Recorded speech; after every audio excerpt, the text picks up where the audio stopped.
Cette vidéo est une présentation de la boutique Somerset et Café Shop.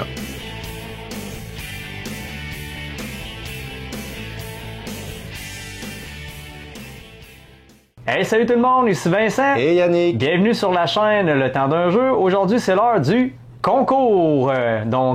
Pour le concours, en fait, on vous avait mentionné dans les précédentes vidéos, une fois par mois, en fait, on va vous présenter un jeu où on va vous le faire tirer, en fait, à la fin du mois. Et le jeu qu'on vous présente aujourd'hui, c'est Wild Tile West.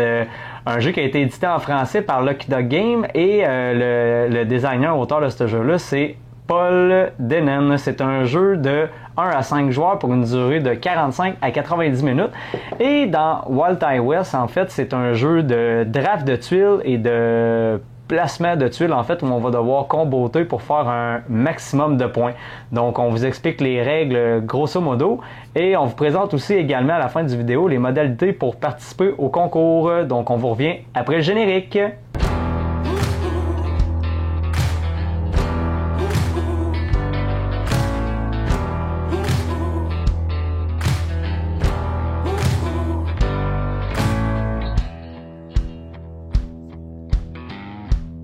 Donc, alors, Wild Tile West, en fait, là, la personne qui a créé ça, en fait, était l'auteur aussi également du jeu Dune Imperium et de toute la série aussi des Clank.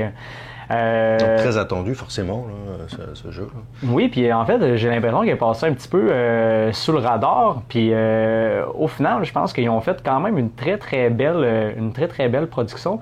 Vraiment un beau petit jeu là où en fait là il y a une mécanique de dés. En fait là, dépendamment du nombre de joueurs, on a des dés verts, des dés bleus. En fait, les dés verts, on doit les poser en fait. Tu sauras me corriger si je me trompe, oui. Mais sur les collines. Et à partir, en fait, chaque plateau, en fait, il y a 2 plateaux où il y a les différentes tuiles qu'on va devoir poser sur notre plateau personnel. Oui. Et tous ces plateaux-là, en fait, ont des chiffres. Donc, les dés verts vont orienter sur les extrémités, en fait, des plateaux où on va devoir choisir la tuile qui est exactement à côté du dé. C'est ça. Si jamais, exemple, la tuile, le paquet de tuiles, en fait, est vide, on va pouvoir avoir accès, en fait, à la prochaine tuile. Et sur certaines, dépendamment où on est rendu dans la rangée, ça se peut que ça nous coûte des pépites d'or pour avoir accès à ces tuiles-là. Donc, et la même chose pour la rivière. Donc, la rivière, ça va être soit en haut, soit en bas. On va pouvoir drafter les tuiles, sauf la différence avec les rivières, c'est qu'on va pouvoir payer le coût pour pouvoir sauter une tuile pour aller à la prochaine. Une pépite d'or, si on saute une tuile, on paye une pépite d'or. Si on saute 2 tuiles, on paye 2 pépites d'or, etc. Donc, on a plus de choix, mais ça nous coûte de l'argent. Et effectivement, ça va être bien important de bien gérer nos ressources pour être capable d'avoir la tuile qu'on a de besoin. Et ensuite, ces tuiles-là, on va les placer en fait sur notre plateau personnel. Donc, au niveau du plateau personnel, je ne sais pas si tu m'en parlais, là, il y a une panoplie là, de choses, de combos, d'icônes en fait sur oui. La plaquette. Je vais te laisser. En fait, le plateau personnel est divisé en plusieurs villes, 4 ou 5 villes, et puis on va devoir remplir nos villes avec ces tuiles. Donc quand on a rempli une ville avec la tuile, ça nous donne un certain nombre de points. Chaque ville a un nombre de points différent. Et puis sur le plateau également, il y a des tuiles vaches, donc on va pouvoir faire des troupeaux avec nos vaches. Et puis quand on a décidé qu'on avait assez de vaches, on va pouvoir mettre une petite botte en bois dans notre pâturage, et puis ça va regrouper notre bétail. Et puis en fonction du nombre de vaches qu'on va avoir dans notre prairie, on va marquer un certain nombre de points. Puis ça va nous donner aussi un petit bonus qui sont choisis aléatoirement au début en bas du plateau manche. En fait, ça va nous donner un bonus. Donc quand le premier a pris le bonus, c'est le bonus le plus important. On va retourner la tuile bonus. Et puis le second qui va l'avoir, le bonus va être moins important. Il y a également des tuiles pioches en fait qui représentent la mine.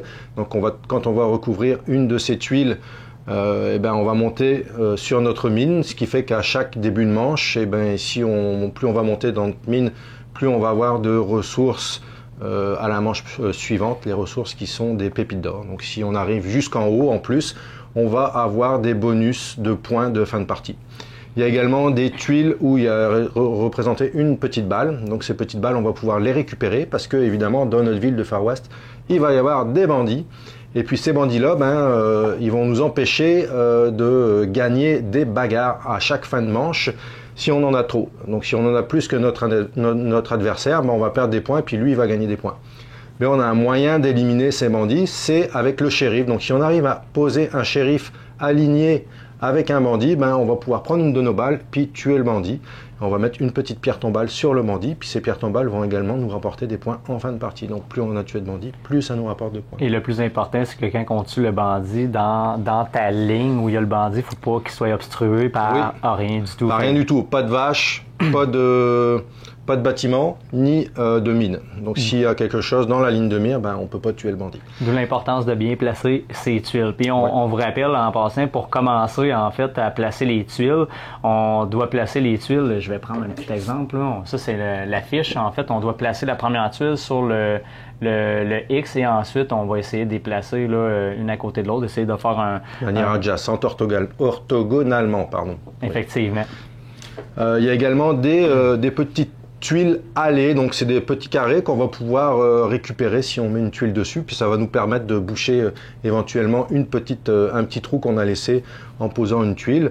Si on en récupère deux, eh bien, les deux vont devoir être collés ensemble, on ne peut pas en mettre une d'un côté puis une de l'autre côté. Et puis il y a également des fers à cheval sur le plateau, et chaque fer à cheval qui va être découvert, en fin de partie ça va nous coûter un point de victoire en fait. C'est pas mal ça, et puis il y a des pépites d'or aussi. Donc quand on va recouvrir une pépite d'or, ça va nous donner une pépite d'or, donc on va pouvoir avoir un petit peu plus d'argent pour aller chercher des tuiles sur l'évent en fait, puisqu'ils appellent ça des évents, l'endroit où on récupère nos tuiles. Donc, dans le tour de jeu, là, juste pour le résumer, on a une petite plaquette en fait qui explique les manches puis tout le pourtour pour les points de victoire. Donc, on a tout le temps une phase de revenu.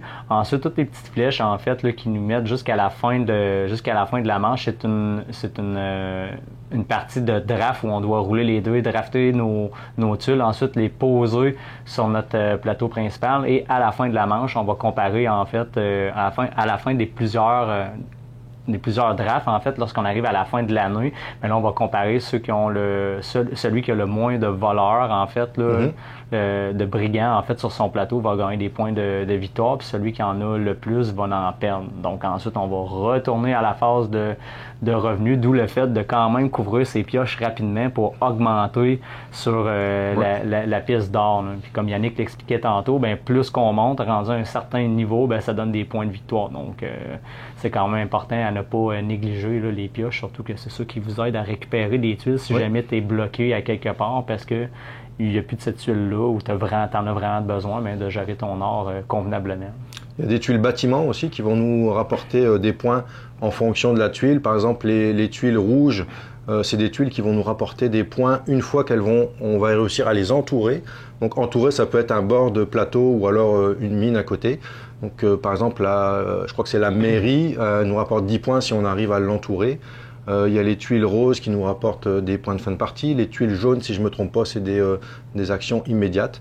Donc, puis on a aussi des objectifs, forcément des objectifs individuels. Donc on a une carte, au début de la partie on a 2 cartes, on va devoir en choisir une, puis on a un objectif. Donc à ne pas négliger parce que ça rapporte aussi beaucoup de points si on arrive à faire la tuile objectif de façon maximale en fait. Il y a trois niveaux de réussite dans les cartes objectifs. Donc si on arrive à vraiment la faire au complet, ça rapporte quand même beaucoup de points. Quand on monte aussi sur la piste mine, il y a un petit chapeau. Quand on a un petit chapeau, on va récupérer un compagnon. Donc le compagnon va nous permettre de prendre une deuxième carte objectif. Donc on va pouvoir aussi multiplier nos points si on arrive à faire les 2 objectifs. Ils ont quand même fait, ce qui est le fun, c'est qu'ils ont fait quand même plusieurs plateaux différents et réversibles. Fait que souvent, quand on va faire la première partie, on va faire la phase la plus facile. Ce qui différencie, en fait, à l'endos de la carte, c'est qu'il y a un petit pouvoir là, particulier qui est attribué, dans le fond, à chaque plateau joueur là, qui est différent là, d'une planche à l'autre. C'est asymétrique. Oui, c'est ça. C'est pour justement là, de la rejouabilité et tout ça. Mais un super bon jeu. T'en as pensé quoi, toi, du... J'étais très réticent. Le titre jeu de tuiles, d'habitude, je suis pas fanat. Mais malgré tout, j'ai Planet Unknown, j'ai l'île des chocs que j'ai adoré beaucoup. Et puis, j'avais dit, encore un jeu de tuiles. Bon, je ne savais pas trop, mais j'ai été agréablement surpris, en fait. Il y a c'est un jeu de pose de tuiles. Après, on s'entend que ça révolutionne pas le genre, mais le design et le graphisme est vraiment superbe. J'ai plus le nom des designers là, des dessins là, du jeu, mais vraiment les illustrations sont très belles. Déjà un bon point là-dessus.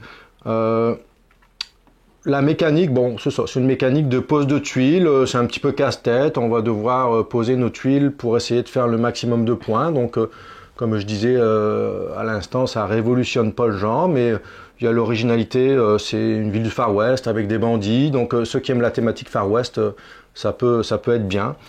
Ils vont sûrement aimer, et ceux qui aiment les poses de tuiles aussi. C'est pas un jeu qui est compliqué, on peut jouer facilement, je pense, en famille. Il est donné, si je regarde, 13 ans et plus, mais je pense que moins de 13 ans, ça se joue quand même très facilement pour les jeunes. Non, j'ai franchement agréablement surpris. On parlera tantôt, tu vas laisser ton avis, puis on va parler après du matériel. Comme je suis vraiment d'accord avec toi, j'ai bien aimé en fait la patte graphique là, qu'ils ont donné au jeu. J'aime vraiment les thématiques, là, tout ce qui est Far West, puis Western, puis tout ça.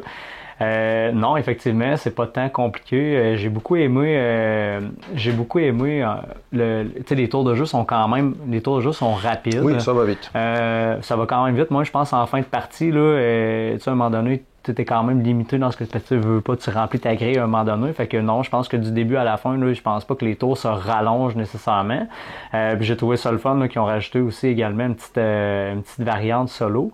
Et au niveau du matériel, ce que j'ai beaucoup aimé, c'est l'insert pour les tuiles. Oui, ça rentre parfait là.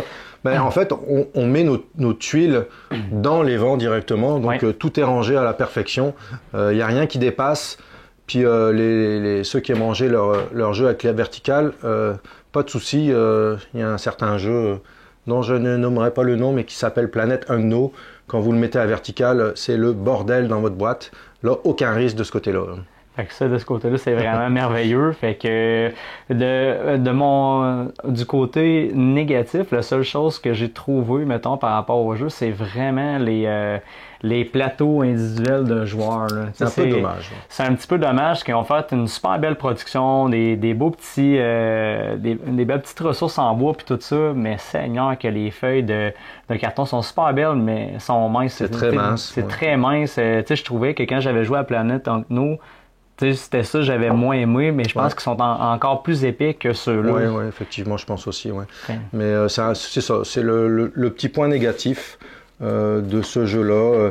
Les évents sont vraiment super épais. On peut mettre jusqu'à 3 niveaux de tuiles, 3 tuiles de la même valeur dans les vents. Donc c'est une super belle qualité à ce niveau-là. Sans faire forcément des plateaux encavés pour ça, parce que de toute façon c'est pas possible, c'est un peu de tuiles. Mais en carton. Ça aurait été un carton plus épais, ça aurait été vraiment, il aurait été parfait, il n'y aurait eu aucune critique sur ce jeu-là. Là. Mais bon, après, c'est... Mais sinon, je trouve que ça donne un beau petit vent de fraîcheur, tu sais, de la façon de drafter les tuiles avec la mécanique de deuil, tu sais. Je pense que c'est le seul, en fait, qui est comme ça, avec une mécanique de deuil, puis plus qu'on est de joueurs, là, on va rajouter des dés puis tout ça pour justement balancer le tout. Mais j'ai vraiment aimé ça, la mécanique avec les deux. Je trouve que ça apporte un petit vent de fraîcheur. Puis avec la thématique, moi, la thématique Far West, moi, ça vient bien me chercher. Fait que j'ai vraiment beaucoup apprécié le jeu. On espère que vous à la maison, ceux qui l'ont essayé, que vous l'avez aimé, puis ceux qui l'ont pas essayé, ben c'est le temps parce qu'on va vous le faire tirer. Donc, pour le tirage, c'est très simple. Pour pouvoir participer, en fait, vous devez vous abonner en fait à la chaîne Le Temps d'un jeu, de liker la vidéo et de poster en commentaire la réponse à la question suivante. Quel est votre jeu de placement de tuiles préféré? Donc, ça va être important de le marquer en commentaire. Vous allez avoir jusqu'à la fin du mois de janvier pour pouvoir participer à ce concours-là. Et à la fin du mois de janvier, on va vous annoncer le gagnant du jeu Wild Tile West. C'est important, je précise un petit point. Si vous voulez participer au tirage, c'est important de vous abonner, de mettre un pouce bleu et de commenter, parce que on a remarqué au fil des tirages qu'on faisait que certains ne mettaient pas le pouce bleu, ou l'algorithme en fait pour faire le tirage il ne prend pas en compte si vous n'avez pas les 3. Donc c'est important vraiment de faire les 3. Et on vous rappelle que ce tirage-là est possible grâce à notre partenaire, la boutique Somerset et Café Chat qui est à Plessisville. On remercie encore notre commanditaire François et sa boutique de nous permettre de vous faire tirer des jeux. Et on vous rappelle que tous ces jeux-là, en fait, là, sont disponibles en magasin. Allez voir François, vous pouvez même les commander en ligne, ça va lui faire plaisir de faire affaire avec vous. Donc, c'était la présentation de Wild Tide West. Donc, c'était Vincent Et Yannick. et on vous dit à la prochaine. Salut!